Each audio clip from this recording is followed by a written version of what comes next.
தில்லுக்கு துட்டு படத்தினுடைய வெற்றியின் மூலமும் வசூல் மூலமும் சந்தானமும் ஹீரோக்களோட வரிசையில இடம் பிடிச்சிட்டாரு. ஏற்கனவே நாயகனா நடிக்க முடிவெடுத்த பிறகு முன்னணி ஹீரோக்கள் வளர்த்து விட்ட இயக்குநர்கள் கேட்டும் காமெடியனா நடிக்க மறுத்துட்டாரு சந்தானம். தில்லுக்கு துட்டு படத்தினுடைய வெற்றி அவரை செல்வராகவன் வர கொண்டு போயிருக்கு. அதுக்கு பின்னணியில தனுஷ் இருந்தாலும் ஆச்சரியப்படுறதுக்கு இல்ல. ஒரு சிவகார்த்திகேயனை வளர்த்து விட்ட அவருக்கு போட்டியா சந்தானத்தை வளர்க்க தெரியாதா என்ன? ஹீரோவாகி போன வடிவேலு படங்கள் ஓடாததால வேறு வழியே இல்லாம மறுபடியும் காமெடி பண்ண வந்துட்டாரு. தொடர்ந்து அப்படியே நடிப்பாரா இல்ல ஹீரோவா ட்ரை பண்ணுவாரா அப்படின்றத பொறுத்து இருந்துதான் பார்க்கணும். வடிவேலு இடத்த யாராலையும் தொட முடியாது, அவருடைய இடத்தை யாராலையும் நிரப்பவும் முடியாது. ஆனா சந்தானம் செஞ்ச காமெடியை யாருனாலும் பண்ணலாம். அந்த டைமிங் மட்டும் பிடிச்சிட்டா போதும்.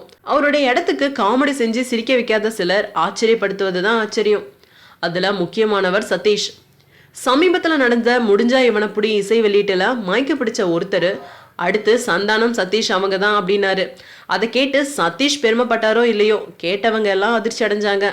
போதாததுக்கு சிவகார்த்திகேயன் அந்த மேடையில தனுஷை புகழ்ந்து பேசியதை விட படத்தினுடைய நாயகன் சுதீப்பை புகழ்ந்து பேசியதை விட சதீஷை புகழ்ந்து பேசியதுதான் அதிகம்.